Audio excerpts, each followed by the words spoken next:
Tenemos a Eduardo Brenes, que es Territory Manager de Sonic Wall, creo, o no sé el cargo que, que le imputan este año. Y Alex Vázquez, que, bueno, responsable de preventa, técnico, y la verdad es que muchísimos años dentro de la casa, y nos van a dar un poco una visión de cómo implementar lo que yo he denominado la tercera oleada, ¿no? Es decir, primero pusimos a la gente teletrabajando, luego los intercomunicamos entre sí y ahora lo que hay que hacer es que ese teletrabajo sea seguro, por un motivo que además consideramos que es bastante importante, y es que esto viene para quedarse. Es decir, la metodología de teletrabajo que estamos implementando, yo lo veo en mis propias carnes, pero vamos, yo creo que todos los que estamos aquí en mayor o menor medida también lo estamos sufriendo, y es el hecho de que, bueno, pues cada vez vamos a teletrabajar muchísimo más de lo que lo hacíamos antes de marzo, ¿no? Con lo cual merece la pena pues invertir y tener esto del teletrabajo muchísimo más controlado. Y nada, sin más, agradecer la presencia de estos dos cracks y todo vuestro, chicos. Muy bien, pues muchas gracias, Jesús. Bueno, yo soy Eduardo Brenes, como decía Jesús, soy Territory Manager de Sony World. Antes de nada, agradecer a Jesús y a todo el equipo de Nusis la oportunidad de participar. Como sabéis, Nusis es Platinum Partner de Sony World, que es el nivel más alto de certificación. Llevamos muchísimos años trabajando con Nusis. Pues han vendido más de 800 firewalls de Sony Wall, estamos trabajando con todo el portfolio con ellos, bueno, la verdad que es un gusto, muchas gracias de nuevo. Y bueno, pues la sesión de hoy, sobre todo, queríamos transmitiros dos propósitos, sobre todo. En primer lugar, qué peligros se están produciendo por el hecho de que estemos todos teletrabajando desde casa, como decía ahora Jesús, ya que estamos viendo muchos ataques que comentaremos también a lo largo de la presentación, debido a los workarounds que se están implementando en este sentido, que dejan configuraciones de redes muy expuestas y vulnerabilidades muy graves, porque desgraciadamente pues, los ciberatacantes no han hecho cuarentena de su labor durante estos meses. Y en segundo lugar, ¿qué soluciones tenéis a vuestra disposición dentro del portfolio de Sony Wall, con la colaboración y con los servicios profesionales de Nusis, para seguir manteniendo las operaciones de forma eficiente, pero también de forma segura, ¿vale? Entonces, a ver, voy a ver si puedo pasar la slide.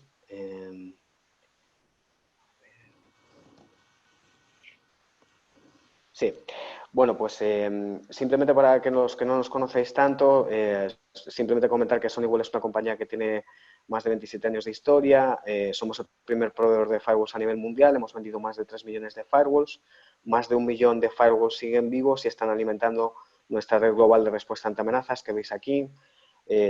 Con esta red global, con ese 1 millón de firewalls que siguen vivos, que están actuando como sensores, recogemos cada día más de 200.000 muestras de malware, analizamos más de 200.000 eventos de seguridad y actualizamos todos esos firewalls con las nuevas firmas, nuevas remediaciones del malware que surge cada día, ¿no? Como sabéis, en firewalls entre 500 y 1.500 dólares tenemos un 32% de market share. En firewalls entre 1.500 y 5.000 dólares tenemos un 17% de market share. Y hemos ido creciendo cada vez más el entorno de cliente al que nos dirigimos, ¿no? Dentro de esos casi 30 años de historia, desde el año 91, pues hemos ido adquiriendo distintas compañías. Como sabéis, de 2012 a 2016 estuvimos dentro de la estructura de Dell, esos 4 años.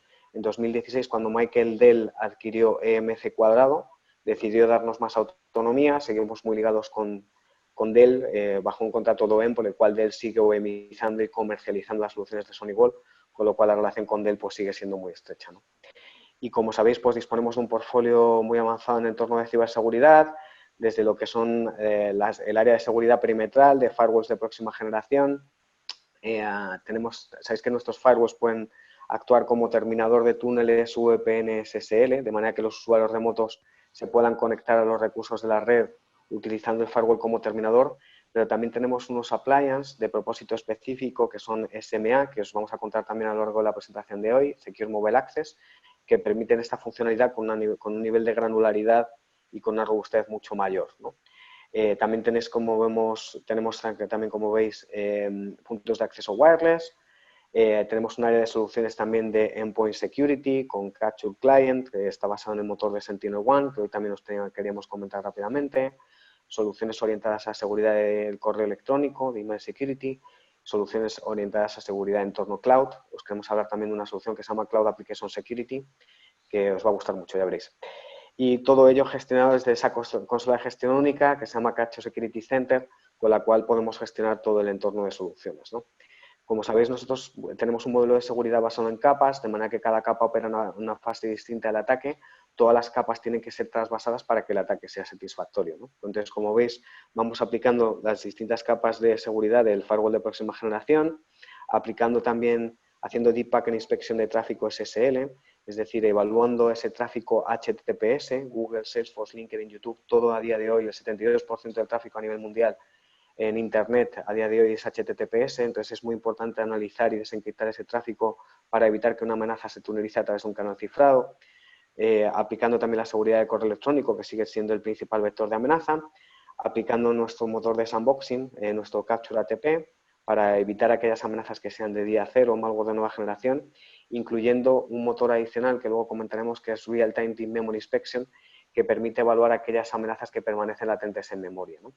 Y si todo esto falla, pues tenemos ese Capture Client, ese agente en el puesto del usuario, en el portátil, PC, Mac OS, el servidor Windows Server 2012 o posterior, que permite pues incluso hacer un rollback y recuperar el estado óptimo que tuviera que tener esa máquina, ¿no?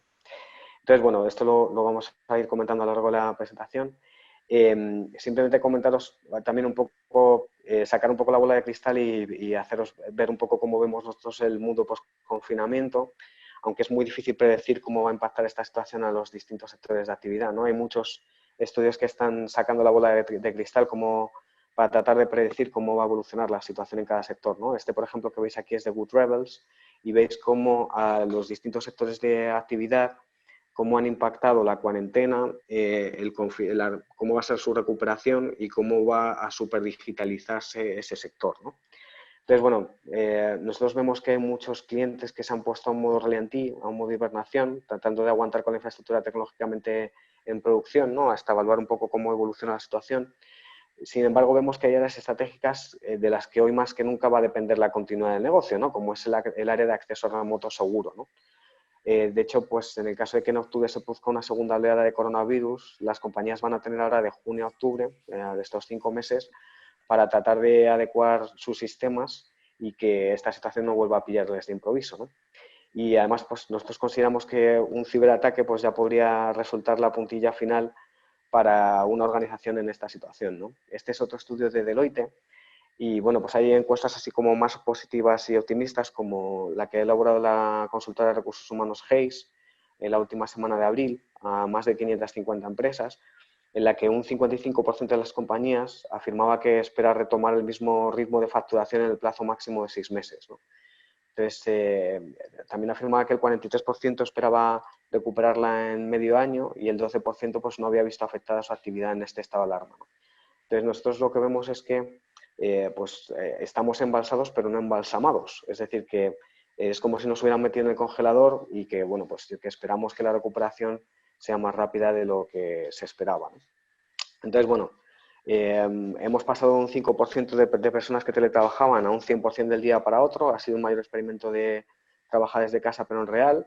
Desgraciadamente, las vulnerabilidades que tienen los empleados desde casa son las vulnerabilidades y problemas que estáis enfrentando los responsables de IT. Antes vosotros no sabíais si teníais un empleado que tenía un PC antiguo con Windows 7 sin parchear en casa, pero es que ahora se está conectando a los recursos de la red de la compañía con ese equipo que está actuando como una pasarela de malware hacia la organización. Y claro, esto ya nos tendría que preocupar más, ¿no? Entonces, hemos visto que el confinamiento social provocado por el COVID pues, ha provocado que el 88% de las organizaciones mundiales hayan tenido que enviar a sus empleados a teletrabajar desde casa. Y según Gartner, el 74% de las organizaciones planea incrementar el número de trabajadores en remotos tras esta crisis, ¿no? Y se plantea incluso como una principal medida para reducir costes, ¿no? Para reducir costes. Entonces, lo que vemos es que esto va a ser un punto de inflexión en nuestras vidas. Vamos a dividir nuestras vidas en una fase pre-COVID y una fase post-COVID. Esta nueva normalidad pues, va a ser distinta y va a cambiar muchas cosas, ¿no? La forma en la que teletrabajamos, la que conciliamos vida laboral y personal, la forma en la que nos relacionamos. Entonces, yo considero que las oficinas pues, van a ser como puntos de reunión, en la que quizás iremos 1 o 2 veces a la semana, pero que el resto del tiempo vamos a teletrabajar. Vemos como el perímetro pues, ya se disolvió hace muchos años, el claim de mi castillo, mis reglas, pues ya no tiene sentido y cada vez vamos a implementar más en nuestros entornos arquitecturas de este tipo de Zero Trust o de Secure Access Service Edge y pues viajaremos menos, nos vamos a reunir más por videoconferencia, pero bueno, que yo creo que vamos a salir reforzados y que también yo creo que a nivel de gerencia también pues en las organizaciones se ha visto la importancia de las tecnologías de la información para la continuidad del negocio. Yo creo que muchos usuarios han aprendido más en estos 2 meses de herramientas de videoconferencia, de trabajo remoto, etcétera, pues que en muchos años de su vida laboral y bueno, pues que va a suponer un punto de inflexión muy claro, ¿no? Entonces, bueno, nosotros hemos visto que nadie anticipó una situación como esta que hemos vivido, ¿no? Estos dos últimos meses, que esto ha sido pues al final como un simulacro de teletrabajo pero en tiempo real y sin tener nada preparado, llevado al extremo y a todos los empleados, ¿no? Y en 2 meses pues ya veis cómo ha evolucionado la pandemia de deprisa, ¿no? Entonces, bueno, pues nosotros también consideramos que la superficie de exposición es cada vez mayor porque las tecnologías de la información están cada vez más distribuidas y hay más puntos de exposición. Hay gente ahora teletrabajando desde cualquier sitio, accediendo desde cualquier dispositivo, accediendo a entornos en la nube. Entonces, como decíamos, el perímetro se ha disuelto y el responsable de IT, vosotros como responsables de IT, debéis lidiar con todas estas cuestiones, pero también trabajando desde casa y dando servicio a todos vuestros usuarios que también trabajan desde casa, que es un reto enorme y que al final plantea muchas cuestiones como estas a las que vamos a dar respuesta, ¿no? ¿Cómo habilitas a los usuarios para que puedan acceder a los recursos de la red que precisan para hacer su trabajo? ¿Cómo aseguras que a la vez que pueden seguir trabajando desde casa no estamos introduciendo riesgos de seguridad adicionales, ¿no? Y bueno, pues aquí veis también que desgraciadamente los cibercriminales pues no han hecho cuarentena de su labor, como decíamos, y han sido capaces de capitalizar con éxito este tipo de situación. Y este brote de coronavirus, pues para ellos ha sido una gran oportunidad para lanzar campañas de phishing basadas en el miedo, realizar malware móvil, hacer ataques de ingeniería social. Y aquí podéis ver pues, algunos titulares de cómo los ciberatacantes han aprovechado esta situación del éxodo de los trabajadores hacia sus hogares para perpetrar estos ataques, ¿no? Como hemos visto, por ejemplo, muchos ataques de una variedad de ransomware que se llama Netwalker, que ha afectado mucho a hospitales y a centros de salud. Y bueno, pues esto es porque, como veremos ahora en la parte de Alex, también hay muchos clientes que han implementado soluciones temporales, como decía, de workarounds de acceso remoto seguro, publicando servidores RDP o mediante conectividad de any-to-any para superar este pico de empleados que debían teletrabajar y que han dejado configuraciones de redes muy expuestas, ¿no? Y que al final los ciberatacantes pues no tienen ética, solamente buscan monetizar sus acciones y bueno, pues hemos visto que es muy importante solucionar esta contingencia de la mejor forma posible, pero también de la manera más segura posible, porque al final los ciberatacantes han utilizado esta ventana de tiempo para lanzar muchos ataques, ¿no? Y bueno, hemos visto pues, mucho malware desplegado en los mapas de afectados por coronavirus, aplicaciones descargables. También hemos visto un montón de emails de phishing relativos a coronavirus, en plan de pincha aquí para conseguir tus mascarillas o pincha aquí para saber todo lo que necesitas para no infectarte de coronavirus, en la que pues muchos usuarios han picado, ¿no? Y bueno, pues por ello pues también lo que os querríamos mostrar es un poco cuáles son las soluciones que nosotros consideramos que con las que más podemos ayudar en este entorno. Sobre todo es en lo que nos vamos a centrar, en nuestro área de soluciones de acceso remoto seguro, de Secure Mobile Access, nuestra solución de Cloud Application Security orientada a protección de Office 365, de correo en la nube, tanto Office 365 como Google Mail, y aplicaciones SaaS, Software as a Service, tipo Dropbox, Box, OneDrive, etcétera. Y luego pues en nuestra solución de endpoint para proteger también los puestos de los usuarios que están ahora conectándose en Bring Your Own Device, ¿no? Entonces, bueno, pues sin más dejo paso a Alex. Adelante, Alex. Muchas gracias, Edu. Bien, pues como comentaba Edu, en mi sección me gustaría comentar un poco algunas de las soluciones que tenemos en nuestro portfolio que pueden ayudar mucho a...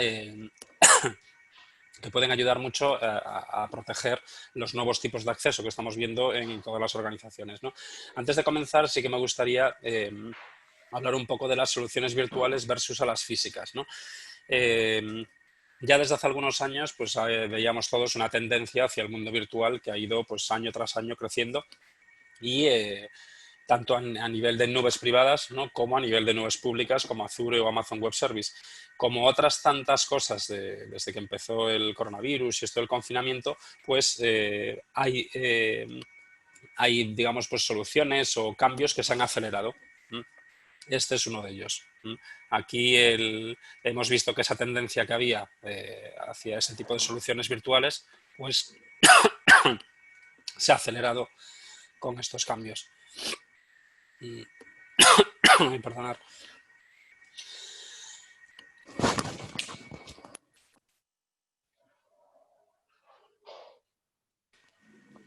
Bien, algunas de las mejoras son eso, pues la reducción de costes de implementación y mantenimiento, instalación y despliegue en remoto, mayor flexibilidad y autonomía, no son algunos de las ventajas que aporta este nuevo modelo.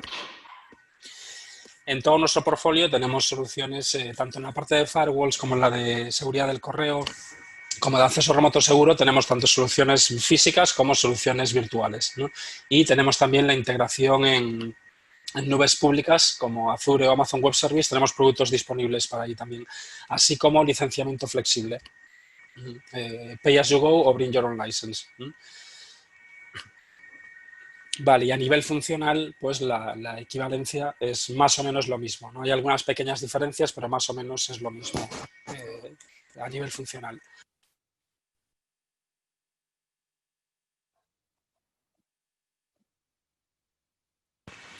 Bien, pues vamos a empezar con el bloque de acceso remoto seguro. Esta es una solución que, bueno, desde que empezó todo esto del confinamiento, pues es una solución que ha ganado mucha popularidad porque básicamente, aunque en nuestros firewalls tenemos esa funcionalidad también, sí que es cierto que es más limitada que la que ofrecemos desde los SMAs. Aquí un poco la situación actual que hemos vivido todos es que, bueno, el teletrabajo ha venido para quedarse, ¿no? Ha tenido que ocurrir una reorganización de las empresas en tiempo récord. Y lo que nosotros ofrecemos con estas soluciones es una alternativa de acceso remoto, pero que sea segura, ¿no? Para que los trabajadores puedan seguir trabajando y con el objetivo de que la experiencia del usuario sea lo más parecida a estar físicamente en la oficina, ¿no? Que los procedimientos de acceso que tenía hacia sus recursos, ¿no? Que sean más o menos lo mismo. Si cambiamos mucho los procedimientos, pues puede afectar a la productividad. Pero si mantenemos los procedimientos en la medida de lo posible, ¿no? Pues eso va a ayudar a que el usuario se sienta más cómodo y pueda seguir haciendo las cosas como las venía haciendo hasta ahora, aunque desde una ubicación física diferente. Por otro lado, esto abre nuevos desafíos o nuevos retos en cuanto a la seguridad. Como comentaba antes Edu, ahora están haciendo en muchos casos desde dispositivos personales que no tienen el mismo nivel de seguridad que los corporativos. Entonces, eso sí que hay que tenerlo en cuenta también a la hora de securizar estos accesos, ¿no? Y por otro lado también esta reorganización tan rápida en tiempo récord pues ha hecho que, bueno, en muchos casos pues las soluciones necesarias no estaban implementadas o a nivel de licencias, ¿no? Pues no tenían las licencias suficientes para pues dar conectividad a todos los usuarios, ¿no? Porque eso, el volumen de usuarios remotos pues ha cambiado mucho en muy poco tiempo. Y en el portfolio de productos que tenemos en esta solución de acceso remoto seguro de SMA, básicamente tenemos dos líneas. Una línea es la serie 100, que es el modelo 210, 410, que son físicos, y el 500V, que es un modelo virtual. Y luego tenemos la serie 1000, que son el 6210, 8200, que es virtual, y 7210. Más o menos podemos ver más abajo pues el rango de usuarios para el que están orientadas cada una de estas soluciones, pero si tenemos menos de 400 usuarios, pues la serie 100 sería suficiente y la serie 1000 estaría más recomendada para un volumen de usuarios mayor. Bien, a la hora de ver cómo sacarle mayor partido a estas soluciones, pues digamos que hay una serie de funcionalidades que deberíamos de activar, ¿no? O configurar. Por un lado, la solución de acceso remoto seguro nos permite tanto acceder con un cliente SSL VPN como con una solución de sin cliente. Es decir, desde el propio navegador podemos acceder a una URL, autenticarnos y una vez que estamos dentro de ese portal veremos una serie de bookmarks, ¿no? O recursos que pinchando en cualquiera de ellos nos daría acceso a ese recurso. Entonces hay como esos dos modos de acceso, ¿no? Con cliente, que requiere una instalación, ¿no? O sin cliente, que utilizaríamos el navegador. Por otro lado, algo en lo que hacemos mucho énfasis, sobre todo recientemente, es la securización de la autenticación de los usuarios remotos con doble factor de autenticación. Está habiendo muchos ataques de phishing y luego hablaremos más sobre esto, pero digamos que uno de los objetivos primordiales ahora mismo es el robo de credenciales. Si securizamos los accesos con doble factor de autenticación, dificultamos mucho el hecho de que alguien que haya ya comprometido las credenciales de un usuario pueda suplantar su identidad o acceder a recursos de la empresa eso, pues con una identidad falsa, ¿no? Suplantando la identidad de su usuario legítimo. Con doble factor de autenticación, digamos que minimizamos mucho esas situaciones, ¿no? Nos integramos con Google Authenticator, con Microsoft Authenticator y con Duo Mobile, así como con algunas soluciones más tradicionales de tokens físicos como RSA o Vasco. Muy importante también, y otro de los puntos también en los que más énfasis hacemos, es la identificación y el control de los dispositivos que se están conectando a los recursos internos, ¿no? Por un lado, no solo se trata de asegurarnos de que el usuario es quien dice ser, pues mediante herramientas como doble factor de autenticación, sino también asegurarnos de que el dispositivo desde el que accede es un dispositivo autorizado. Es un dispositivo, digamos, que cumple con unos requisitos mínimos, ¿no? Para poder darle acceso, ya que, como comentaba antes Edu, pues si estamos haciendo desde un PC personal que a lo mejor tiene una versión de Windows antiguo o que no está parcheado o que, bueno, que no tiene antivirus o cualquier requisito que queramos poner, eso se configura a nivel de perfiles, pues podemos denegar el acceso a los recursos en base al dispositivo. Esto nos permite un control más granular, ¿no? Permitirle al mismo usuario que acceda desde un portátil, por ejemplo, pero no desde el móvil o al revés, o bueno, ahí permite controlar esos dispositivos. Por otro lado, licenciamiento flexible.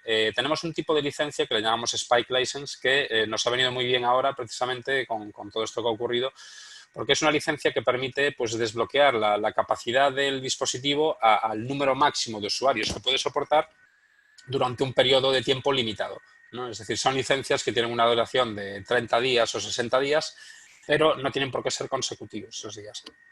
Entonces, cuando ocurra una eventualidad como esta que hemos vivido o cualquier otra, una nevada, una inundación, un incendio en la oficina o cualquier eventualidad que hace que los usuarios no puedan desplazarse a la oficina ni tengan que conectarse en remoto, podemos activar en estos dispositivos, en los SMAs, activar estas licencias, darle como un botón de play que empieza a contar y iría contabilizando por días. Entonces, si durante 3 días no podemos acceder a la oficina y tengo una licencia Spike de 30 días, pues cuando acabe esto y puedan volver los usuarios a la oficina, me quedarán 27 días que puedo gastar en cualquier momento.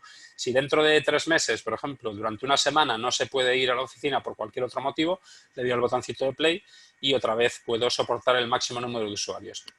Entonces, puedo tener un dispositivo que normalmente esté licenciado pues, para 50 usuarios, pero que con las licencias Spike, por ejemplo, me pueda llegar al máximo. Por ejemplo, en el 410 poder llegar hasta 400 usuarios concurrentes. Una vez que le doy al botón de stop, vuelvo a los 50 usuarios concurrentes, que es el acceso normal, digamos, cuando no hay ninguna eventualidad de este tipo. Entonces, los clientes que ya tenían los SMAs de SonicWall, pues se han podido beneficiar de una promoción que hemos tenido en la que regalábamos pues 10 días de Spike License para que pudiesen, pues eso, adecuarse un poco a todos estos cambios sin estar limitados por las licencias que ya tenían en el dispositivo. Bien, algunas otras funcionalidades interesantes de estos productos son pues, el acceso, el poder restringir los horarios de acceso, como si fuese una tienda física, ¿no? Puedo decirle que de 9 de la mañana, por ejemplo, hasta las 7 de la tarde, 8 de la tarde o la hora que sea, pues puedo decirle que el acceso está permitido, pero que fuera de esas horas el acceso denegado. Entonces, esto también permite, pues digamos que reducir la exposición, ¿no? Al riesgo. Controlar también las IPs desde donde se accede, tanto por reputación, en el caso de que sea alguna IP con baja reputación, por pertenecer a alguna botnet, por ejemplo, o por ubicación geográfica. Es decir, si todos mis usuarios remotos se están conectando desde España, pues puedo restringir que los accesos sean desde IPs españolas y no permitir ningún acceso al SMA a través de alguna IP de cualquier otro país del mundo. Entonces, esto también reduce mucho la exposición al riesgo. Todas estas soluciones que comentamos no son, ninguna de ellas es mágica, ¿no? Pero si combinamos de forma adecuada todas ellas, ¿no? Por un lado metemos doble factor de autenticación, control de los dispositivos, control de los logins, ¿no? De cuándo está permitido no loguearse, control de las IPs, ¿no? Por origen, ¿no? Por reputación o por ubicación geográfica. Digamos que lo que estamos haciendo es poner las cosas mucho más difíciles a los atacantes, ¿sí? Que esa es un poco la idea en seguridad. Siempre se trata de intentar llegar o sea, poner las cosas lo más difíciles posibles, aunque el 100% de seguridad sea una utopía. En cuanto a las posibilidades de conexión, antes hablábamos de eso, de posibilidad de conectarte desde un cliente VPN, ¿no? Utilizaría el HTTPS para la encapsulación, ¿no? En lugar de IPsec como los clientes tradicionales, pero la experiencia del usuario sería muy similar a una conexión de cliente de toda la vida, ¿no? Luego, por otro lado, está el acceso sin cliente, ¿no? Que sería a través del navegador. Cuando hablamos del acceso con cliente, hay dos modos, ¿no? Uno de ellos es el túnel all mode, que permite enrutar todo el tráfico a través de ese túnel independientemente del destino. Da igual que el destino sea la red de la oficina o que sea Internet, por ejemplo. O la otra opción es split tunnels, ¿no? Donde pues solo el tráfico que va a algún recurso de la oficina iría por este túnel, pero el tráfico que fuese a Internet, por ejemplo, iría por la conexión habitual. Entonces, a nivel de seguridad también se recomienda, en el caso de utilizar clientes, utilizar mejor túnel all mode. Porque de esa forma podemos controlar todo el tráfico, lo enviamos a la oficina y si en la oficina tenemos un firewall, podemos utilizar las funcionalidades de ese firewall para poder controlar el tráfico de los usuarios que están en su casa. Entonces es como si virtualmente estuviesen detrás del firewall, estuviesen como dentro del perímetro, ¿no? Porque a la hora de salir a Internet podemos controlar por la navegación, por ejemplo, podemos controlar las aplicaciones que están utilizando, o cualquier descarga de algún malware o lo que sea, pues no solo dependeríamos de la solución de antivirus que está instalada en el dispositivo, sino que podríamos utilizar el antivirus de Gateway, ¿no? Que va incluido en el firewall, ¿no? El módulo de antivirus, el de IPS, el de anti-spyware, todos los módulos de seguridad para poder controlar todo el tráfico que genera ese usuario pues desde su casa, por ejemplo. Entonces, nuestra recomendación es túnel all mode. Eso sí, hay que tener en cuenta que se van a generar más conexiones a través del firewall, ¿no? Cuando se hace de esta forma. Pero a nivel de seguridad es mejor hacerlo así. Levantar la conexión VPN antes de que el usuario haga login en el equipo y no permitir que desconecte la sesión, ¿no? Esto es una funcionalidad que le llamamos Always On VPN y también es muy práctica para estos casos, ¿no? El usuario desde su casa, por ejemplo, enciende el portátil y antes ya de que se pueda autenticar en su Windows, por ejemplo, pues ya se estaría estableciendo un túnel VPN y le estaría permitiendo hacer login en el dominio, por ejemplo, teniendo un controlador de dominio en la oficina o en la red a la que nos estamos conectando. Y, por otro lado, también evitar que el usuario cierre el túnel. Entonces, es una forma de que ese dispositivo está como muy vinculado a la oficina. Entonces, desde ahí, todo el tráfico que genera, si configuramos túnel all mode y lo combinamos con Always On VPN, pues ese dispositivo va a estar constantemente conectado por la VPN y todo el tráfico que genere irá por ese túnel. Entonces, es una forma de eso, de simular como si ese equipo estuviese virtualmente siempre en la oficina, ¿no? O dentro del perímetro. Bien. En cuanto antes, lo que comentábamos de split tunnel, eso, si tengo una conexión a la oficina por VPN y por otro lado estoy navegando por Internet sin ningún tipo de protección, pues eso, puedo hacer que ese equipo se comporte como una pasarela y que el virus que me estoy descargando desde Internet se meta por esa conexión SSL cifrada, ¿no? Por ese túnel hacia la oficina remota. Bien, esto que vemos en pantalla ahora mismo sería un ejemplo de un portal virtual, ¿no? Lo que llamamos oficina virtual, que sería el acceso sin cliente. Es decir, yo abro mi navegador, escribo la URL del portal al que vaya a acceder, me autentico ahí con credenciales normalmente y se recomienda que se utilice ahí también doble factor de autenticación, ¿no? Entonces tendría que introducir después de las credenciales, pues introducir un código o darle a aceptar a la aplicación móvil que estoy utilizando de Microsoft Authenticator o Duo o Google Authenticator, y una vez que estoy dentro, en función del usuario que soy yo, a qué grupos pertenezco del dominio, por ejemplo, en base a diferentes criterios, pues voy a ver más o menos recursos, ¿no? En principio, la idea es que vean solo los recursos necesarios, ¿no? Los mínimamente necesarios, ¿no? Y desde ahí, pues eso, podemos ver aquí que los tipos de recursos que tenemos en los SMAs pues son de tipo Citrix, RDP, VNC, páginas web, por ejemplo, FTP, puede ser también Telnet, SSH, carpetas compartidas. Es decir, aunque en los firewalls también tenemos esta funcionalidad de conectarse por cliente o a través de un portal, sí que está mucho más limitado. Por ejemplo, el número de portales solo es uno, mientras en los SMAs pueden ser 32 o 64 en función del modelo. El nivel de personalización del portal es mucho mayor en los SMAs que en los firewalls. Los bookmarks que podemos publicar no son tantos como vemos aquí, ¿no? Los tipos de bookmarks son RDP, VNC, Telnet y SSH. Mientras que aquí también podemos publicar recursos web, podemos publicar Citrix, podemos publicar SSH, carpetas compartidas, FTP, y todo esto con single sign-on, ¿no? Una vez que yo me autentico una vez en el portal, cuando pincho en alguno de estos recursos, pues ya accedo directamente a ese recurso haciendo single sign-on. No tengo que autenticarme otra vez cada vez que acceda a algún recurso de estos.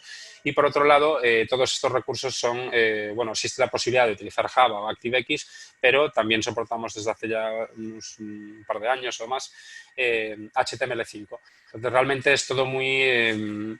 no hace falta ningún tipo de instalación, de ningún software ni nada. Desde el propio navegador entro al portal, hago clic en un recurso, por ejemplo, de Terminal Server y se me abre una ventana del navegador donde ahí, en esa ventana del navegador, voy a ver un escritorio remoto con el que voy a poder interactuar.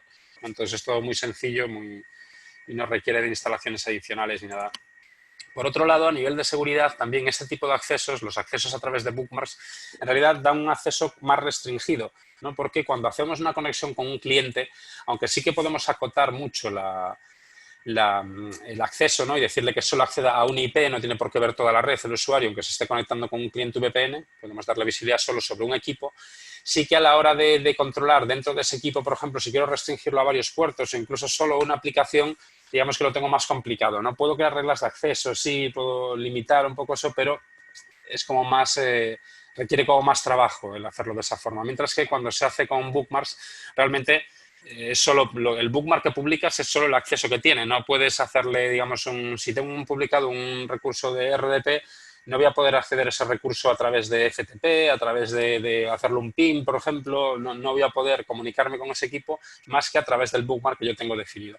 Si ese servidor, además de RDP, tiene un servidor FTP también, puedo publicar otro bookmark FTP que también me dará acceso a ese servicio. Pero aquí lo que publicamos son realmente servicios. Mientras que cuando lo hago con un cliente VPN, digamos que estoy ya, pues como de alguna forma metiendo esa máquina remota, la estoy metiendo dentro de la red y desde ahí, sí, restringiendo el acceso a nivel de IP o incluso a nivel de puerto, pero bueno, está pensado los accesos de clientes para dar un acceso como más abierto, más un acceso mayor, ¿no? Que este método, que da acceso solo al recurso concreto o al servicio que estamos publicando aquí. Entonces, si comparamos un poco a nivel aquí visual, pues un acceso de cliente VPN, pues normalmente te da acceso pues, a toda la red, el segmento de red, y luego desde ahí decides a qué recurso quieres acceder, mientras que el acceso a través de bookmark, pues una vez que entro en el portal y pincho en el bookmark correspondiente, pues me lleva a ese servicio, ¿no? En este caso, una sesión de Terminal Server a través del navegador. Bien, eso sería en cuanto a la solución de SMA, de acceso remoto seguro. Por otro lado, tenemos la solución de CAS, ¿no? De Cloud Application Security, que comentaba antes Edu. Esta solución, digamos que, bueno, si analizamos primero cuál es la situación actual, ¿no? Y los desafíos que tenemos delante, pues por un lado el correo electrónico siempre ha sido uno de los vectores de ataque más habituales, ¿no? Pero ahora mismo, como todos vemos, pues lo es aún más. Todos vemos, pues ya comentaba Edu antes, incluso con noticias de periódico, eso, pues cómo ha aumentado el volumen de correo de phishing, ¿no? Y las tácticas de ingeniería social que se están utilizando más habitualmente, pues casi todas van muy relacionadas con la temática del coronavirus. De que si pincha aquí para acceder a mascarillas gratuitas o muy económicas, o pincha aquí para ver para seguir en tiempo real por las infecciones que hay, o un mapa del mundo que te muestre estadísticas. Bueno, esas son las tácticas más habituales que estamos viendo en ingeniería social últimamente. Y por un lado, eso, se ha incrementado el volumen, ¿no? La sofisticación también con estas tácticas de ingeniería social, y también, por otro lado, los atacantes saben que ahora mismo las organizaciones son muy vulnerables por esa reorganización que ha tenido que hacerse de forma forzosa e inesperada, digamos. Nadie podía predecir esto y de repente pues todas las organizaciones han tenido que adaptarse. Sí que ha habido una fase inicial que donde se ha primado más lo que es el acceso, ¿no? El que todo siguiese funcionando, pensando más en la productividad que en la seguridad, pero digamos que ya ha pasado tiempo suficiente como para poder pues revisar un poco todo lo que se ha hecho e intentar segurizarlo al máximo posible, porque aquí los atacantes ven un filón que van a intentar, o sea, no van a dejar pasar la oportunidad para robar datos, para comprometer redes y vulnerar equipos y eso. Entonces, por un lado, la herramienta de Cloud Application Security que tenemos protege en general aplicaciones en la nube, ¿no? Diferentes tipos de aplicaciones en la nube. Pueden ser aplicaciones de correo electrónico, pues como Office 365 o Gmail, como aplicaciones de alojamiento de ficheros, ¿no? Como OneDrive, Google Drive, Dropbox o Box, como también aplicaciones como SharePoint en la nube. Entonces, digamos que el abanico de aplicaciones de la nube que se pueden proteger es amplio, ¿no? Pero sí que es cierto que donde más éxito estamos teniendo con esta solución es con la protección del correo electrónico. Antes hablábamos de la tendencia del mundo virtual frente al físico, y eso también otra tendencia es llevar aplicaciones a la nube, ¿no? Todos lo estamos viendo y también, en cierto modo, se está acelerando últimamente con todo lo que estamos viviendo. Aquí vemos que cada vez más clientes están utilizando servicios de correo pues de tipo Office 365 o Gmail, cuando hace unos años pues lo tenían on-premise. Entonces, claro, eso abre la puerta a nuevas formas de proteger, ¿no? Esas aplicaciones. Esas aplicaciones ya no están dentro del perímetro de seguridad, ahora están fuera del perímetro de seguridad. Mi firewall ya no me sirve para proteger esas soluciones. Tengo que utilizar soluciones pues, de anti-spam, por ejemplo, pero digamos más avanzadas, ¿no? Esta solución de CAS lo que hace, funciona mediante APIs, ¿no? Y lo que hace es integrarse mucho con estas aplicaciones en la nube, de forma que todos los correos que entran y salen de los buzones son inspeccionados por esta tecnología. Entonces podemos combinarlo con los servicios que ya nos ofrece el proveedor de correo, pues Google o Microsoft. Podemos combinarlo con esta segunda capa de seguridad, ¿no? Que incluye pues eso, varios motores a la hora de hacer sandboxing. Nuestra solución de captura TP es multimotor, luego hablaremos más sobre ella. También tiene un módulo de prevención de fugas de información. Podemos monitorizar también desde dónde hacen logins los usuarios, ¿no? Cada usuario, desde dónde accede a su propia cuenta, y detectar desde ahí si está accediendo desde algún país que no es habitual, de alguna hora que no es habitual. Es decir, crea como un perfil de uso del buzón, ¿no? De cada usuario, y cuando detecta alguna anomalía, pues eso queda reflejado en un mapa muy visual donde se puede ver fácilmente si alguna de esas cuentas puede haber sido comprometida y algún atacante puede estar accediendo a recursos, ¿no? En nombre de ese usuario, ¿no? Porque le han robado las credenciales y están logueándose desde países no habituales, horas no habituales o generando patrones de correo no habituales. A la hora bueno, la solución que incluye varios módulos, ¿no? De anti-phishing, anti-spam, DLP, sandboxing también para detectar amenazas de día cero, y la apariencia que tiene es esta, ¿no? Aquí vemos las diferentes aplicaciones que podemos proteger, y la configuración es muy sencilla. Aquí vemos que las 3 aplicaciones que aparecen más arriba ya están configuradas, pero abajo hay otras que no lo están. Dándole al botoncito de Start, empezaría como un asistente, que es muy sencillo. En realidad se despliega en pocos minutos, ¿no? El asistente básicamente sería como este que vemos aquí, ¿no? Activamos la licencia primero, ¿no? Una vez que tenemos la licencia, accedemos al panel, ¿no? Como el que veíamos antes, vemos un asistente donde vemos todas las aplicaciones. Ahí seleccionamos la aplicación que queremos proteger y nos va a pedir las credenciales de administrador de ese servicio, ¿no? Y una vez que las introducimos, ya automáticamente ya configura unas reglas de monitorización. Inicialmente solo monitoriza, no bloquea nada, solo monitoriza, y a medida que vamos viendo todo lo que va detectando y eso, pues podemos cambiar ya las políticas pues a modo ya prevención o protección, para que en vez de solo monitorizar, pues que empiece a parar ya cosas, ¿no? Pero digamos es un despliegue que lleva muy poquito tiempo, es muy poco intrusivo, ¿no? El correo, una vez que se activa esto, el correo sigue funcionando normalmente, no hay ningún tipo de bloqueo, ni de retardo, ni nada. Y aquí podemos ver, pues un poco, una vez que ya está desplegada la solución, pues los diferentes eventos que se van generando, ¿no? Y de qué tipo es, ¿no? Cada evento, si es de tipo malware, si es de tipo DLP, de fuga de información, si es actividad sospechosa, por ejemplo. Incluso también tiene un módulo de SaaS, que le llamamos, donde puede detectar pues si algún usuario está utilizando pues alguna aplicación de TeamViewer, por ejemplo, o si está utilizando Zoom, RingCentral, es decir, Evernote, es decir, una serie de aplicaciones que, como puede monitorizar el buzón de cada usuario individual, pues puede ver qué tipo de aplicaciones están utilizando esos usuarios a través de las invitaciones que reciben de estas aplicaciones o el correo que se genera relacionado con ellas, ¿no? Y aquí podemos ver el mapa que comentaba antes, ¿no? Donde se pueden ver los diferentes logins, se pueden ver logins fallidos, logins con éxito, por ejemplo, y ver desde dónde se han hecho, y haciendo zoom podemos ver, pues eso, el número de logins que se han hecho desde esa ubicación y cuáles son los buzones individuales o las cuentas de usuario individuales que se han accedido desde esa ubicación.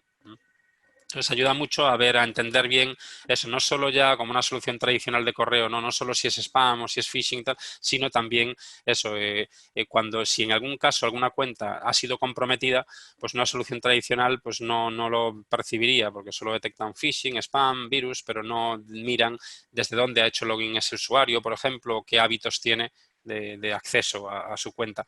Este tipo de soluciones sí. Entonces, esto ayuda pues, a detectar eso. Cuando una cuenta ha sido comprometida, eso, ver si tener como pruebas de que eso ha ocurrido y poder tomar las medidas necesarias, ¿no? Vale, muchos de estos servicios ya los ofrece, por ejemplo, si nos centramos ahora en Office 365, muchos de los servicios que hemos comentado ya los ofrecen ellos, ¿no? Pero en función del plan que se escoja. Entonces, vemos que Microsoft ofrece diferentes planes, ¿no? Que van desde el Business Essential, Business Premium, E1, E3, E5 y algunos adicionales. El coste varía mucho en función del plan que se escoja, lo mismo que los módulos o servicios que incluye cada plan.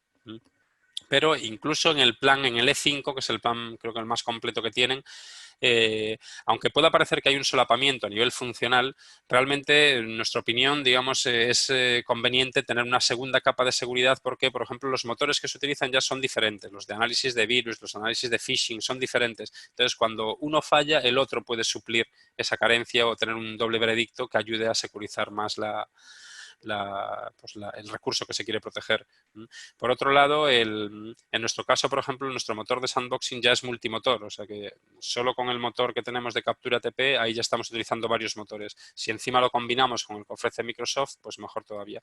Entonces, esto por un lado, eso, aunque se tengan cuentas de tipo E5, no le resta valor el poner una capa adicional porque eso, este es un servicio pues muy atacado, o sea, muy codicioso para los atacantes, ¿no? Todos los atacantes están intentando constantemente, ahora mismo mientras hablamos, están probando a ver si descubren alguna vulnerabilidad nueva en Office 365, porque el hecho de descubrir algo ahí, pues les da acceso a millones de cuentas. Entonces es un objetivo muy suculento para ellos y muy atacado. Si lo complementamos con una capa adicional, estamos securizando mucho y reduciendo mucho los riesgos. Si nos vamos a planes inferiores, pues todavía más valor que adquiere, porque podemos a un coste mucho más competitivo, pues proteger o dar unos servicios que no van incluidos en el propio plan de Microsoft. Entonces, es eso, digamos que nuestra sugerencia es complementarlo con los servicios que ya ofrece Microsoft. Vale, si pasamos ahora a la parte del endpoint. En el endpoint, digamos que la situación actual y los desafíos, que ya se han comentado un poco antes, es que, bueno, por un lado, las amenazas de día cero han aumentado desde que empezó la crisis, ¿no? Los atacantes han visto que hay un filón ahí donde las redes están más desprotegidas que nunca y están intentando aprovechar ese filón y atacar lo antes posible. Cada día que pasa, pues hay más probabilidades de que esa red esté más segura y que se vayan cerrando puertas para esos atacantes. Los PCs personales que se están utilizando en muchos casos no tienen el mismo nivel de seguridad que los corporativos. No son administrados ni controlados por el departamento de IT y, por lo tanto, pues no se sabe pues eso, ni el sistema operativo que tienen, ni los parches que tienen instalados, ni las aplicaciones que tienen instaladas si son vulnerables o no lo son. Es decir, que se pierde un poco el control ahí y dependemos de la seguridad que haya implementado el propio usuario en ese dispositivo personal. Luego, por otro lado, también es necesario tener un cierto control, ya que le vamos a dar a esos dispositivos acceso a la red, pues sería conveniente que también los controlásemos en la medida de lo posible, ¿no? Pues a nivel de qué páginas se están navegando, qué aplicaciones tienen instaladas, qué parches tienen instalados, ¿no? Y todo esto desde una gestión centralizada, ¿no? Esto sería un poco lo ideal, porque estamos hablando de dispositivos personales, por lo tanto, aunque sean usuarios internos de la red, digamos que esto se parece más a una red de tipo Bring Your Own Device, ¿no? Donde cada usuario viene con su dispositivo y desde ahí se conecta a la red, pero en este caso están accediendo a recursos internos. Por lo tanto, es, digamos, en cierto modo, pues peligroso, ¿no? Luego, es necesario también implementar medidas efectivas no solo de desinfección, sino también de aislamiento de posibles equipos infectados, como de marcha atrás, ¿no? O de rollback, ¿no? El poder restaurar un equipo a la situación anterior a la infección. Entonces, si la solución que nosotros proponemos es el cliente Capture Client, ¿no? Que llevamos por la versión 3.0, el motor antivirus que utilizamos aquí es una alianza que hemos hecho con SentinelOne. Entonces, para nosotros SentinelOne es uno de los mejores motores antivirus de nueva generación y lo que hemos hecho es integrarlo. Nuestro Capture Client es como una suite, ¿no? Un contenedor, ¿no? Que incluye, pues por un lado, la parte antivirus, pero incluye también otras funcionalidades que iremos comentando ahora, ¿no? Pero digamos que en la parte de antivirus hemos combinado el motor de SentinelOne con nuestra solución de sandboxing, que es CapturaTP, que es una solución en la nube multimotor. Entonces, cada vez que un usuario se descarga un fichero, por ejemplo, o conecta un dispositivo USB y lo copia de ahí, lo que hacemos es que cada fichero que entra en este dispositivo se analiza por el motor de SentinelOne, pero también se envía a la nube de SonicWall para que se analice allí por varios motores. Entonces, digamos que ese doble veredicto del SentinelOne y en nuestra solución multimotor de sandboxing, pues nos permite tomar mejores decisiones, digamos, ¿no? Tenemos más veredictos y podemos decidir de una forma más clara si es algún tipo de malware o no. Por otro lado, la posibilidad de aislar de forma virtual estos equipos posiblemente infectados, ¿no? O sea, si en algún momento se detecta que alguna máquina puede estar infectada, pues simplemente dándole un botoncito podemos decirle desconectar de la red. Entonces, esa máquina no va a poder comunicarse con ninguna otra IP ni con ningún otro recurso de red más que con la consola de gestión. De forma que desde aquí podamos ver, hacerle un análisis, enviarle el comando para que haga un análisis del disco, por ejemplo, o cualquier acción adicional que queramos hacer, pero eso, teniéndola virtualmente desconectada de la red para evitar que esa máquina se propague, o sea, ese malware se propague a otros equipos vecinos. Hay un módulo de análisis de aplicaciones vulnerables, ¿no? Que es reciente, lo hemos añadido en la versión 3.0 de Capture Client, que hemos lanzado hace poquito, y aquí lo que hace es que te analiza todas las aplicaciones que están instaladas en el equipo y te dice si hay alguna vulnerabilidad conocida de esas aplicaciones, de forma que el usuario pueda, pues, actualizarla y tenerla protegida, ¿no? Esa aplicación. Entonces, en eso aparecen referencias a CVEs, por ejemplo, aquí vemos, por ejemplo, que aparece en este caso en la pantalla vemos que está instalado VLC, una versión antigua de VLC, y nos muestra pues que es vulnerable tiene una vulnerabilidad, pues nos dice el nivel de riesgo de esa vulnerabilidad, nos muestra el enlace a CVE para que podamos ver más información sobre esa vulnerabilidad concreta y, bueno, permite que el usuario pueda tomar medidas para poder actualizar esa aplicación y que no sea vulnerable. Nuestro motor de sandboxing, que ya comentaba antes, le llamamos CapturaTP y básicamente funciona en 3 fases, ¿no? La primera fase, los dispositivos suben el fichero a la nube, ¿no? Esos dispositivos puede ser desde un firewall, puede ser un SMA, que también incluye el módulo de CapturaTP, puede ser el endpoint, puede ser la solución de cache que hablábamos antes, de protección del correo y de aplicaciones en la nube. Es decir, este motor lo hemos incluido en prácticamente todas nuestras soluciones del portfolio. Y lo que hace es que eso opera en 3 fases. La primera fase es una base de datos de hashes donde mira si ese fichero, ¿no? Por el hash que tiene, pues mira si ese fichero ya se ha analizado previamente y si ya existe un veredicto. Si es así, pues da un veredicto pues, del fichero legítimo o malware.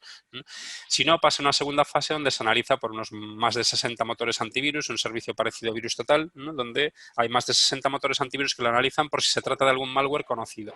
También miramos si es un ejecutable, la reputación del que ha firmado ese ejecutable, si es un fichero de ofimática, pues si tiene macros o no, de cuál es la reputación del dominio desde donde se ha descargado ese fichero. Entonces, todo eso lo tenemos en cuenta. Si esa segunda fase se supera, es cuando hacemos el deep analysis, ¿no? El análisis profundo.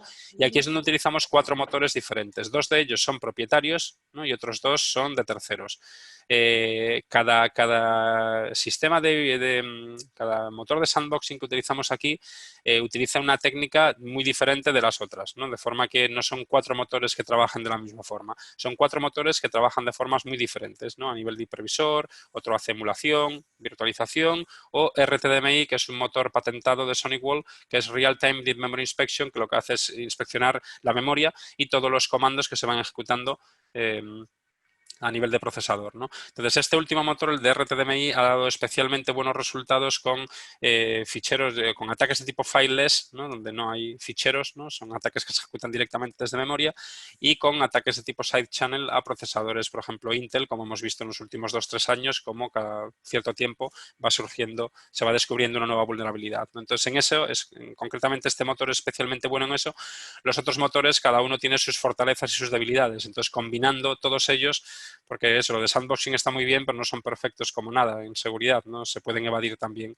Entonces, si combinamos varios motores, ¿no? Y pues lo que para unos son fortalezas, para otros son debilidades, de forma que podemos entre todos ellos sacar un veredicto fiable que nos detecte malware no conocido, porque el malware conocido ya lo bloqueamos a nivel de firmas.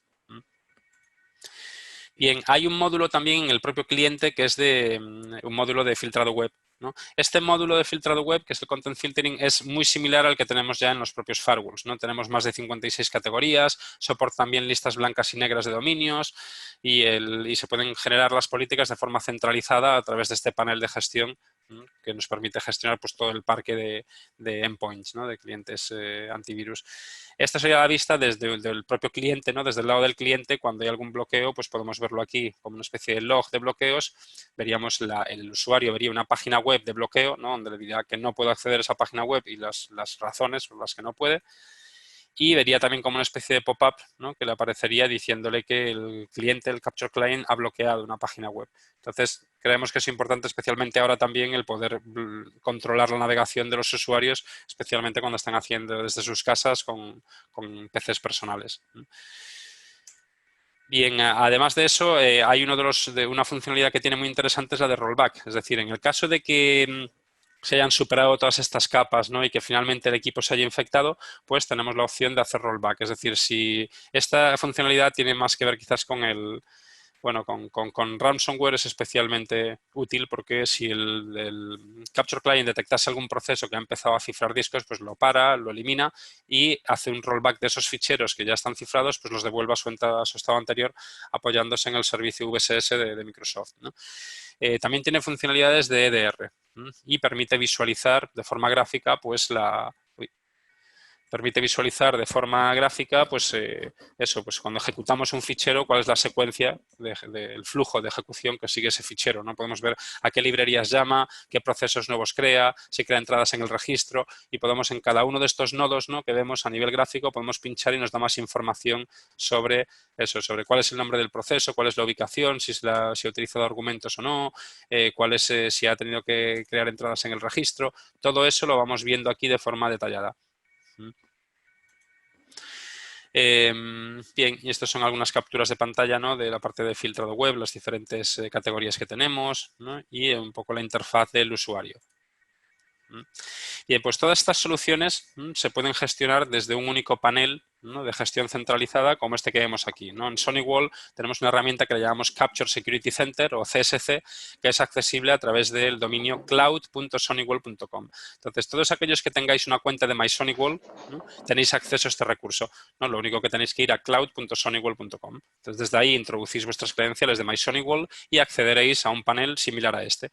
Lo que vemos a la izquierda son diferentes tenants, ¿no? O grupos de productos donde yo puedo, todo lo que registro en MySonicWall lo puedo tener organizado por grupos, ¿no? Y lo puedo tener así categorizado, pues en base a la lógica de organización que quiera tener yo. Pues si soy un partner puede que quiera tener allí diferentes clientes, por ejemplo, o si soy un cliente final puede que quiera tener aquí organizado pues por ubicación geográfica, por, no sé, por departamentos, lo que sea. Entonces, los puedo agrupar, las soluciones las puedo agrupar en estos grupos y en cada uno de estos grupos o tenants, que es como les llamamos, pues vemos a la derecha, vemos que tenemos ahí una serie de botoncitos, ¿no?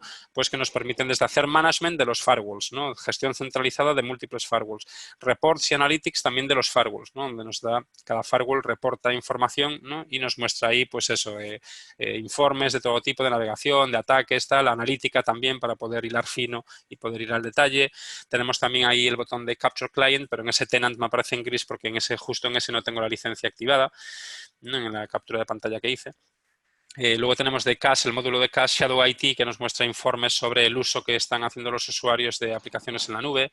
El CAS SaaS Security es el que hemos visto hoy, ¿no? Que nos permite proteger. Desde ahí accedo a la consola que veíamos antes, donde veo el mapita, desde donde se loguea cada uno. Puedo ver los eventos de LP, de phishing, por ejemplo, y de todo el sistema de anti-spam, digamos, ¿no? De seguridad del correo electrónico, además de poder proteger otras aplicaciones como SharePoint, Dropbox, OneDrive, Google Drive y todo esto. Bueno, y hay algunos módulos adicionales también, el de Wireless, por ejemplo, para poder gestionar todos nuestros puntos de acceso desde una consola centralizada, acceso directo a MySonic Todo esto también es single sign-on, ¿no? En cuanto entro yo a esta consola centralizada, el CSC, pues desde aquí, cuando pincho en alguno de estos recursos, no tengo que volver a autenticarme. Ya directamente me accede y ya veo el panel correspondiente al recurso al que quiera acceder. Bien, algunos de los errores más comunes que estamos viendo es, por un lado, publicar directamente servidores RDP.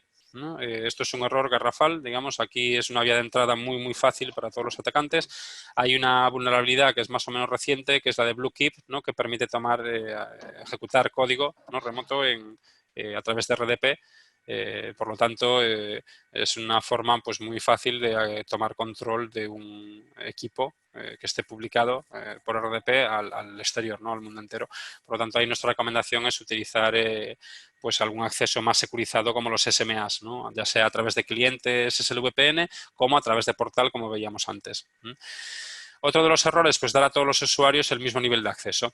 No se han configurado políticas muy permisivas, ¿no? Donde se ha priorizado más lo que es la usabilidad o el acceso antes que la seguridad, y esto ha hecho pues que en realidad en vez de decirle este usuario o este grupo de usuarios tiene acceso a estos recursos y estos otros, como eso requiere como más trabajo, pues inicialmente, venga, pues todo el mundo tiene acceso a toda la red. Bien, es comprensible porque eso, lo primero es lo primero, ¿no? Y ahí pues el objetivo primordial era dar acceso. Pero a medida que pasa el tiempo, si se ha mantenido este nivel de accesos, yo creo que ya es momento, ¿no? De, cuanto antes mejor, de darle una revisión, intentar reducir al mínimo posible, siguiendo siempre la lógica del principio del mínimo privilegio, ¿no? Dar siempre el acceso necesario para hacer el trabajo, ¿no? Pero justo ese, nada más ni nada menos, ¿no? Para que se pueda eso, trabajar y tener acceso a todos los recursos necesarios, pero sin comprometer la seguridad. Otro de los errores más comunes, no utilizar autenticación multifactor.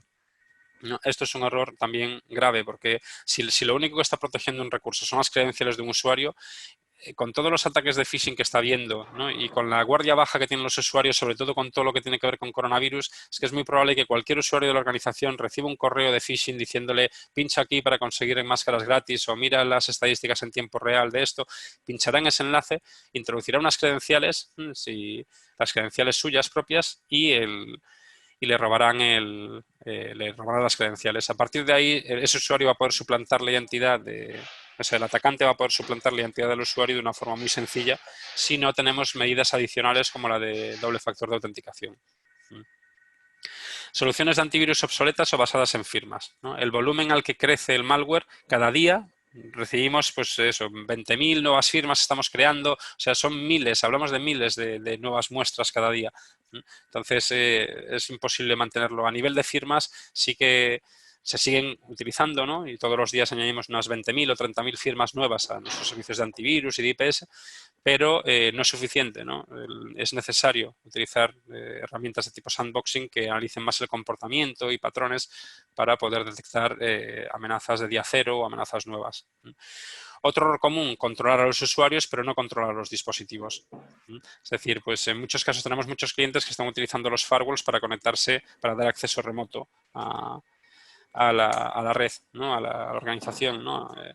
Aquí, con los firewalls podemos controlar al usuario e incluso podemos habilitar doble factor de autenticación. Lo que no podemos hacer es controlar los dispositivos.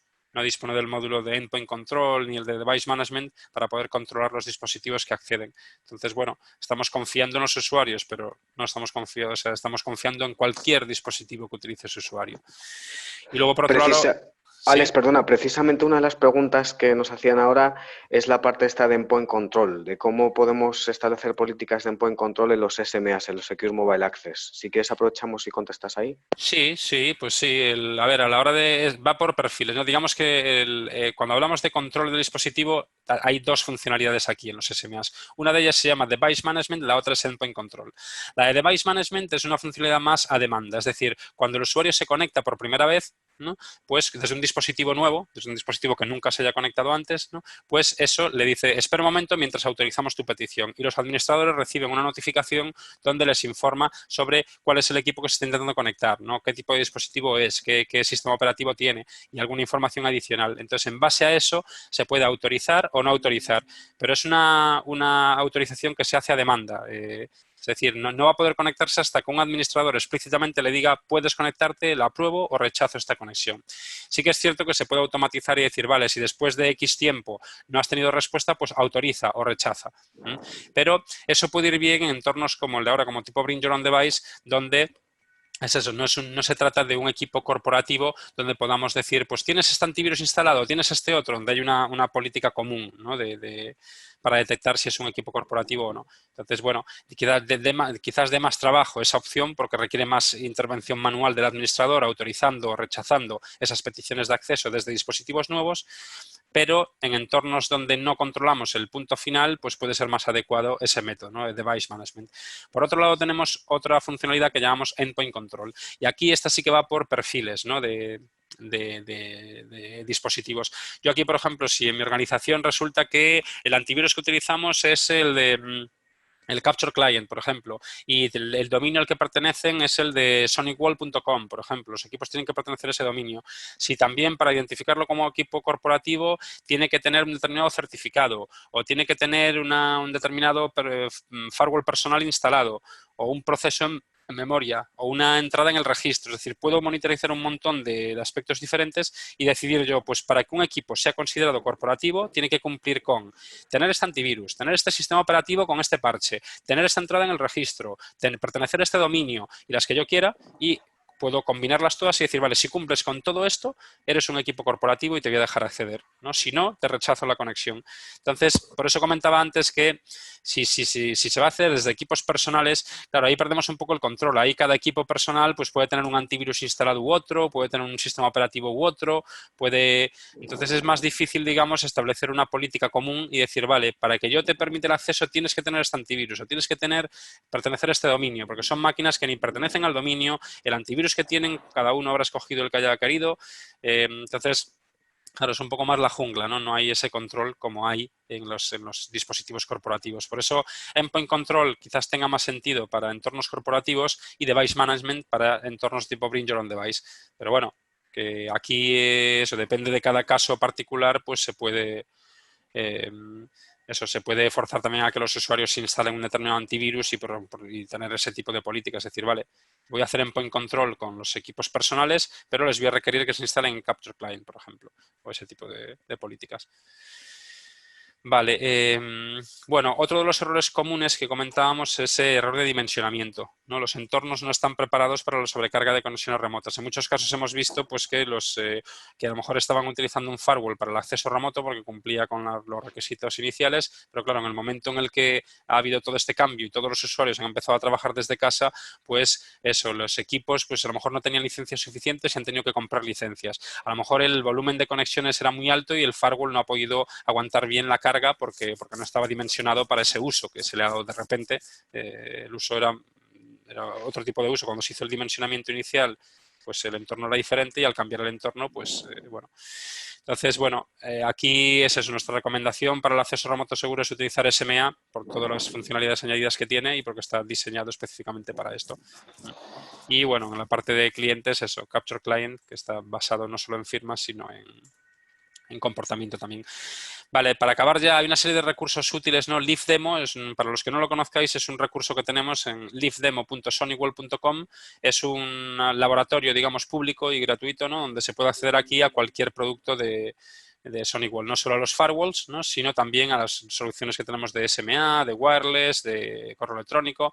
Y desde aquí, pues eso, en el caso de los firewalls, si pinchamos aquí en Next Generation Firewall, vemos la imagen de la derecha, donde tenemos aquí un montón de firewalls diferentes, tanto físicos como virtuales, y podemos entrar en cualquiera de ellos con permisos de administrador de solo lectura para poder ver la interfaz y ver un poco las funcionalidades que ofrece. Además de eso, hemos dejado aquí en la presentación que compartiremos, ¿no? Pues hemos dejado una serie de enlaces interesantes pues para cómo descargar licencias de Capture Client o de CAS, ¿no? Para poder probarlo, algunos webinars o sesiones que hemos grabado sobre eso, cómo seguir operativos durante la pandemia, recomendaciones y buenas prácticas en Next Generation Firewall y SMA de SonicWall, algunos vídeos adicionales y, bueno, enlaces interesantes también a datasheets y a hojas de producto. Bueno, aquí está toda esta información para que, si os interesa, podáis acceder directamente pinchando en el enlace. Y ahora le paso el control ya a Edu, que nos va a contar algunas cosillas sobre licencias y presupuestos y eso. Sí, muy rápidamente para terminar. Pues nada, simplemente eso, ¿cómo podemos ayudar a dar acceso remoto seguro a los usuarios? Tenemos dos opciones, como comentábamos. Como decíamos, nuestros firewalls pueden actuar como terminador de túneles VPN, tanto SSL como IPsec para entornos Windows. Aquí dentro del portal de My SonicWall, donde se registran las máquinas, cuando tú adquieres una máquina de SonicWall, registras esa máquina con su número de serie en My SonicWall. Entonces aquí os hemos dejado el pantallazo en la que puedes visualizar cuántas licencias VPN SSL dispone ese equipo, ese firewall de base y cuántas soporta. En la tabla de la derecha podéis ver para cada modelo de firewall cuántas tiene incluidas, usualmente es una o dos en el entorno SSL, y cuántas soporta, ¿no? A modo de ejemplo, el TZ600 ya tiene incluidas 2 licencias VPN SSL y soporta 200.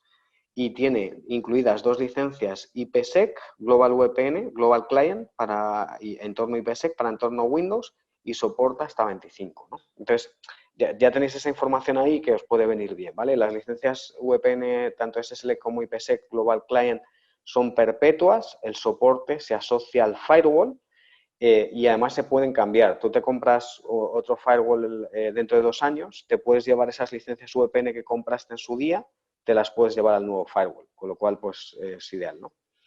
Entonces, solamente por comentar esto también, aquí veis los part numbers de las licencias VPN SSL y de las licencias Global VPN para entorno IPsec, para entorno Windows. Como veis, pues las licenciamos en paquetes, en el caso de SSL, una 5, 10, 15, etcétera, ¿no? Perdona, Y son muy Eduardo, baratas. Dime, una dime. cosa que nos preguntan a veces es Sí. si las licencias de VPN SSL valen para el SMA y simplemente por aclararlos. No, son licencias completamente distintas porque son productos distintos. Los firewalls es una línea de productos, la gama, que es la opción 1 esta que estábamos comentando ahora, la opción 2 es la de Secure Mobile Access, de SMA, ¿no? Este portfolio que comentábamos ahora, que tenemos tanto soluciones también físicas como virtuales, y son licencias completamente distintas, productos distintos. Eso es. Vale. Aquí en los SMAs es como donde comentábamos también, Alex, antes, que disponemos de licencias Spike, que además tenemos una promoción que ofrecíamos 10 días de licencias Spike gratis para clientes que ya tenían soluciones de este tipo de SMA, Secure Mobile Access, ¿no? Entonces, lo que hace esta licencia Spike, como comentaba Alex, es que tú el lunes le das al play, el viernes le das al stop, has consumido 5 días de la potencia máxima que tenga ese dispositivo, ¿no? Por ejemplo, el SMA500V, que es para entorno virtual, para Hyper-V o para VMware, pues soporta hasta un máximo de 250 usuarios. Entonces, lo que hace esta licencia Spike es que tenemos licencias Spike de 30 y de 60 días. Tenemos muchos clientes que nos han comprado ese tipo de licencias durante la pandemia, ¿no? Durante este confinamiento.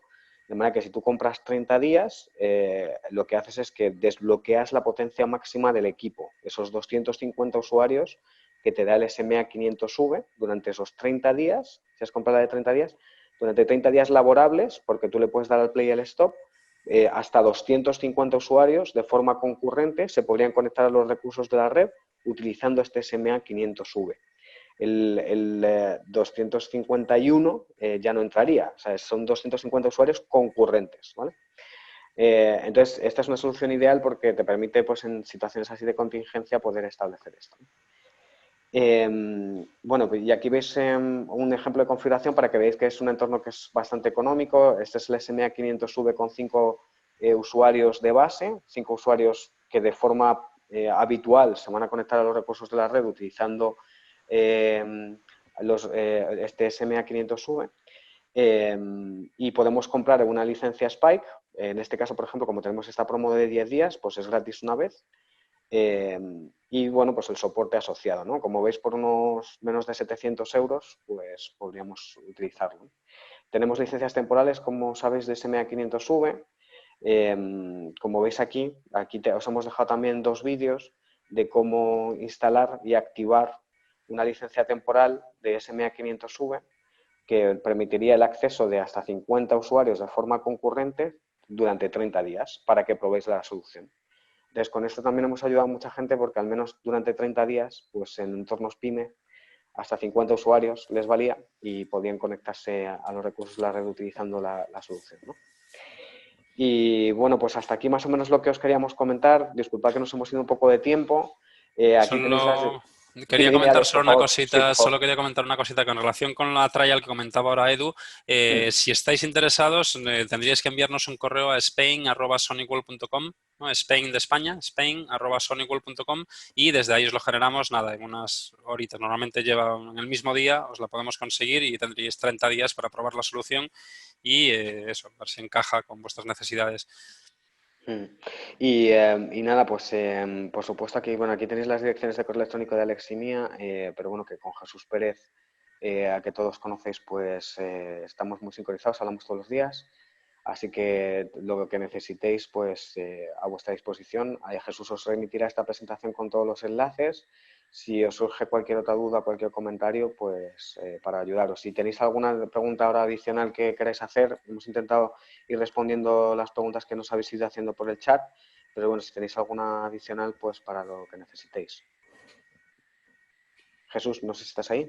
Sí, aquí estoy. Pues no sé si surge alguna preguntilla, le damos un minutillo y si no, pues oye, agradeceros la presencia, que la verdad es que pues es más agradable cuando lo hacemos en directo y podemos luego departir un rato, pero bueno, estamos confinados de momento.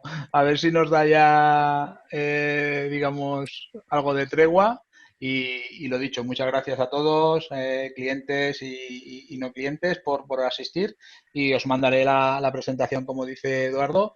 Y cualquier tema para licencias de demo o lo que sea, pues a vuestra disposición para generarlas lo más rápidamente posible.